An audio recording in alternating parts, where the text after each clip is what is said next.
class for cadets and officers. Shadow. Sit. Halt.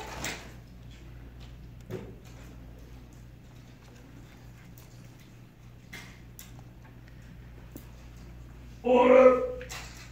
Halt. Shadow. Post.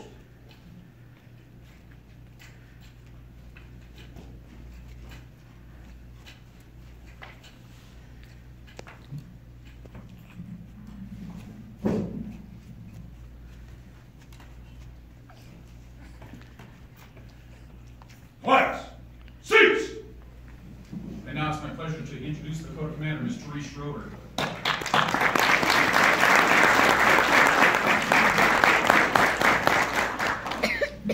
Good morning. On behalf of Charles Ryan, Director of the Arizona Department of Corrections and the staff of the Correctional Officer Training Academy, it is my pleasure to welcome you to the graduation ceremony for Class 1137. Before we begin the ceremony, I do want to take a minute and say a few things about this special day. I think probably you all noticed the weather. It's unusual, but this is also an unusual day. And so I think that the snow is kind of the icing on the cake today for this day. It's a bittersweet day for us at CODA. We graduate these 20 new officers, and we do that. They were the first class with our new curriculum. And so we know they're ready. They had a wonderful sergeant, and they have 2 amazing lieutenants to help them through it.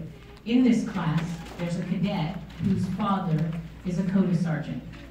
And so that's pretty special in and of itself. Today's the last day of work for the correction officer work crew supervisor that works at CODA, and she's worked here for 7 years. And today is her last day before she retires. And she's been a part of our family for 7 years, and she's probably one of the best officers I've ever worked with. And I just saw a picture of the inmates on our work crew baked her a cake and said goodbye to her. And I think that you all should know that what a great thing that is for reentry is that we treat the inmates that work here like employees, and they have come with, have that bond with her, and that's how good she does her job. So today's her last day, and she won't come in here because she's shy. I told her she was gonna have to give a speech, but we will wish her good luck. But that's what these officers have come to join, is a family where when somebody retires, we're happy for them, but we're so sorry to see them go.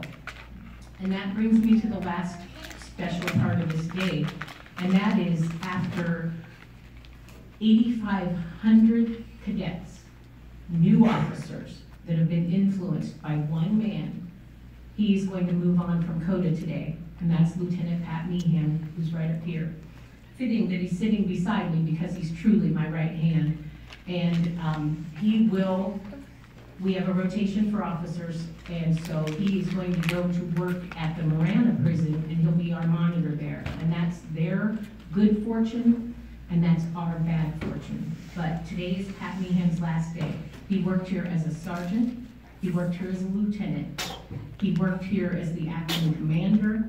He's done pretty much everything there is to do at CODA, and started his career here as an officer.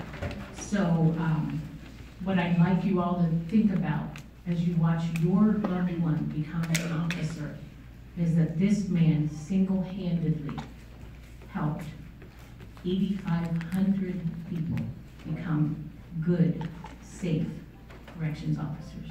And he did an amazing job. So I would like to thank Pat Meehan.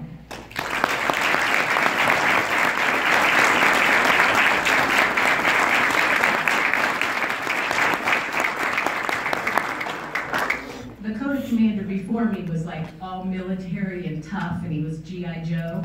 And you know, I'm everybody's mother, and so I told Pat that he had to hold my hand all day. And I don't know if he's going to do it, but I'm going to make him hold it up here on the stage, so you guys know that we have a little bond, and it's going to be a tough thing. Nobody's irreplaceable, but dang, I'd hate to have to take your place. So. All right, so with that said, we're going to get on with this fine graduation. So today, some 33 years after the first CODA graduation here on April 14th, 1986, CODA Class 1137 will become trusted members of the Arizona criminal justice system. These new officers join the over 7,000 uniformed corrections professionals working in ABC's 10 prison complexes. The men and women who work behind the walls provide a service that is vital to all of our public safety. Corrections officers walk among convicted felons. They work with the people whom society has determined need to be locked away. They run to danger, not away from it. These new officers will put in long hours and face difficult situations. They will work together to protect the inmates entrusted to their care, the public and each other, in a job that is largely unheralded and unseen. The world does not fully understand the good work that these officers have chosen to do. Our job remains a mystery to most people. Stories about the positive things that we do in prison are not headlines. Corrections is a noble and honorable profession, but it is not a job for the faint of heart. Today, these new officers willingly take on these challenges. Today, they officially join the ABC family. They deserve our admiration, our respect, and our support. To the family and friends of these new officers, thank you so much for being here today and for your support throughout this academy. Please don't stop now. These new officers will need your understanding, your patience, and your love as they learn to navigate their new careers. Prison is a strange world, but it will soon become familiar to them and to you. You will all soon understand the importance of our work. The cadet officers of Class 1137 have been challenged academically and physically during their time with us. They have learned valuable skills, including the importance of working as a team to overcome the challenges of the past 7 weeks. The curriculum at the Academy falls into 5 areas: academics, cadets study law, policies and protocols unique to our profession; physical fitness, to help them cope with the demands of the job; firearms, to keep the public, their fellow staff, and themselves safe when all else fails; self-defense, to help them prevail in a physical encounter; professionalism, guidelines for how to carry themselves on and off duty. So now that the last academy test has been taken, the last mile run, and the last round fired, it is my pleasure to recognize a few cadets that have excelled in some of these areas. Academics, one of the main areas of emphasis over the past 7 weeks. All cadets are required to pass a written exam each of the 7 weeks they are with us. With a cumulative average of 98.02%, Cadet Officer Landon Rice.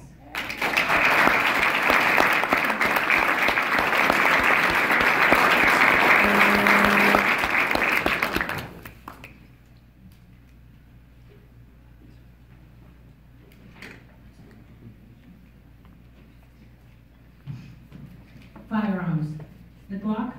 The 9mm Glock handgun requires a score of 210 out of 250 just to pass. This cadet has been designated as top gun for Code Class 1137 with a score of 245. Cadet Officer Joe Cariapa.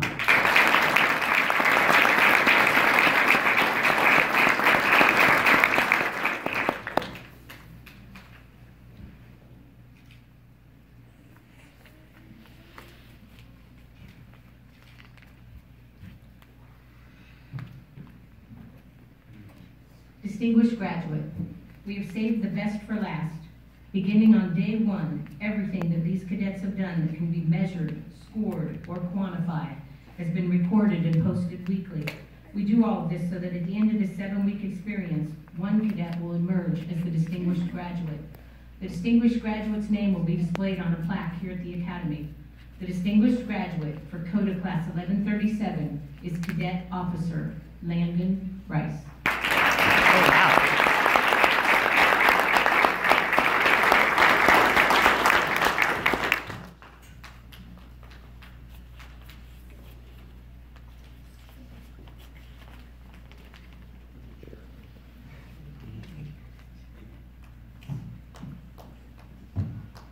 And now a brief word to the graduates. I have a sign in my office that reads, growing up I wanted to be a police officer, a firefighter, and a paramedic, so I became a corrections officer. It should also say a counselor, a teacher, and a social worker. There's a lot of truth in that sign. This is an amazing place to work. We have done all that we can to prepare you for this exciting and fulfilling career. This job will change you, but the changes can and should be positive. It will help you understand so much more about life and what is important. It should help you to become more compassionate and more understanding. It could also make you a lot more suspicious. Inmates can be very challenging to supervise. They are not here for following the rules. Every one of these guys is going to want to pat their family down after they leave the chow hall, the kitchen. We all want to do it. We all think that everybody's stealing food, so we do become suspicious. Don't allow yourself to become jaded. Don't allow yourself to focus only on the negatives. See the positives. See yourself as a teacher, a mentor, and a true corrections professional.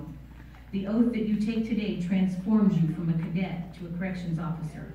The badge that you are wearing truly becomes a symbol of who you have signed on to be. It represents authority, integrity, public safety, and accountability. It is a reminder to you that you must live up to and deliver on that oath every day. As a corrections officer, you are held to a higher standard than those who do not wear a badge. You represent our director, the Dakota cadre, and all of ABC every day, both on and off duty. Today you join a brotherhood, a family. I can't help but think how Lieutenant Behan took those words to heart and lived them every day of the last 24 years. And also Sergeant Sylvain just slipped in. His son is graduating today. So to you, come on down and sit down. And thank you for your distinguished career and for giving us your son. Here at CODA, we like to say it all starts here. As I look at this class, I know I am seeing the future leaders of this great agency. The majority of our almost 10,000 employees started their careers right here. This is true of our guest speaker today. He started his journey in CODA class 445. Today we're on 1137. We are, our guest speaker today is Deputy Warden Bobby Shaw. He's the Deputy Warden of Compliance at the Arizona State Prison Complex, Tucson. Deputy Warden Shaw started his corrections career in the state of New Mexico in 1998. He came to the Arizona Department of Corrections in December of 1999. His first assignment was at the Iman Complex in February of 2000. Mr. Shaw promoted through the security ranks of the Florence and Iman complexes. In July of 2016, he promoted to ADW at the Gila unit in Douglas. In December of 2017, he promoted to his current role as the Deputy Warden of Compliance for the Tucson complex. Deputy Warden Shaw plans to continue to work for ADC until he reaches his goal of being a warden, because he really wants to work 24/7. We're honored to have Deputy Warden Bobby Shaw as our guest speaker today. Thank you.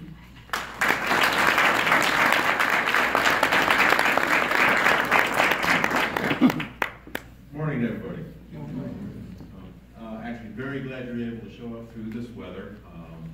As Commander Schroeder stated, it shows the commitment that you have. Okay, Ms. Schroeder actually stepped on a lot of my speech here, but I'll continue on. Very recently, as of the end of December, I was lateraled from Compliance Deputy Warden. I'm now the Deputy Warden at Catalina. So that's actually a very nice change of pace for me. Get to interact with the inmates. And I'll get onto that in a little bit when it comes to inmate management and how that affects that. So, as Ms. Schroeder said, I've worked my way up through the ranks, through the security side of it, to captain. In 2015, I was captain of the Brown unit. In 2016, I went from maximum security down to minimum security. And that was quite a bit of a change. You'll notice that most of the officers and staff that work for corrections are rather unique. We set our own mold and we go our own ways. Well, I had a deputy that had talked to the inmate population and had lined everybody up to shake my hand. And coming from max security, I said, "Bump your head." So it's a unique opportunity that we all get. There are several opportunities that the department has. And going through my career just a little bit, short went through my career to show you some of those opportunities. Everybody starts as an officer. Everybody starts here at CODA. And then there's other opportunities that you can go. You go through programs such as the CO3, where you deal with inmate releases, you deal with programming, education, getting the tools that you need in order to get out into the society and become a functioning member. That is a very, very important part of our job. Most of these guys that are wearing orange are going to be released. And they're very easily be your neighbors, so we have to give them the tools in order to succeed. It makes the society safer, it makes the prison safer. So that's our job as corrections staff to ensure that we're following through with this. This is called 25 and 10. And that's nuts and bolts of it. It's reduction of recidivism or relapse back into the prison system, 25% in 10 years. And with the different programs that we're starting with reentry and cognitive behavior, men's second chance center, men in recovery, we're making those strides daily. And it's you guys that are going to be doing that. By guiding the inmates, say, you got a medical one, you need to make sure you go. It's that simple. You just make sure that the population gets to where they're supposed to go. And then get a little bit more involved in the you go up. All right, some of the opportunities that you have, obviously there's CODA. This is education. This is strictly education. It teaches you how to be a corrections officer. Teaches you the law. Teaches you self-defense, firearms. Teaches you how inmates think. Just a wide different aspects to that. This is the beginning of leadership. CODA teaches you how to start making correctional decisions, how to make sound decisions. The sergeants that we have, lieutenants, your peers that are going to be in the field, they're going to help mold you and guide you towards that and develop a pattern of making correct decisions. When you graduate from here, you have your first year as a corrections officer, and that's called your probationary period, where you start speaking with the inmate population. You start speaking with the inmate population. The best tool that you have as a corrections officer is to be able to communicate with the offender. If you can get him to do what you want, you've won that day. You know, they're not always going to agree with you, but if the population will still follow your directives, they may have grumbled all the time while doing it, you've still won that day. And that's the bottom line, is getting them to follow the directions. You become a leader of the inmates. As you go up in your rank, you become sergeant. Now you start being a mentor to the officers. And it's all about succession planning. My biggest goal in life is to make sure that my staff are able to succeed, and whether they want to go from sergeant to lieutenant, and whether they want to go from captain to ADW or CO4 to ADW, it's my goal to try to get them to attain that. We're all leaders. You have been taught to be leaders, and it's time to embrace that and get out there and lead the inmate population. And then when you're ready, take that next step. You know, everybody has a goal. As Ms. Schroeder says, I want to be a warden. Okay? I absolutely do want to be a warden. And I have a goal. My initial goal was to be a deputy warden by 20 years. Well, I've been a deputy warden since December of 2017. I got 19 years in the department. So I'm pretty proud of that. And you guys can do that. Set your goals. See that and make sure you attain your goals, because it's absolutely achievable. Absolutely. And it will take you many, many places. The department will send you your training. It'll send you to Sergeant's Leadership Academy. You'll learn more leadership skills. There's the lead classes that teach you how to manage and mentor.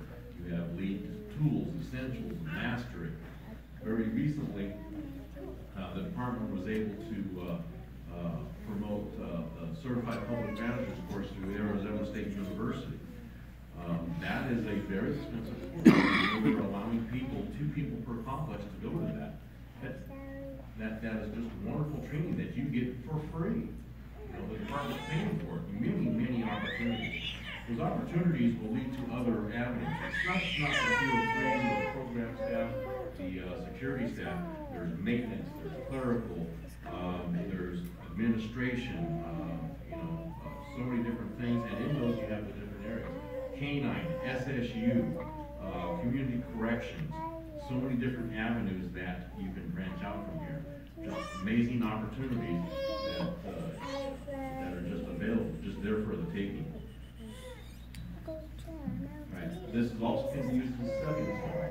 A lot of people use this if they have an idea, well, I want to be a U.S. Marshal, so I want to know what the offender is thinking. The best way to do that is to work around offenders. As Commander Schroeder said, we don't go to work every day. Every single one of the inmates that we supervise is a convicted felon.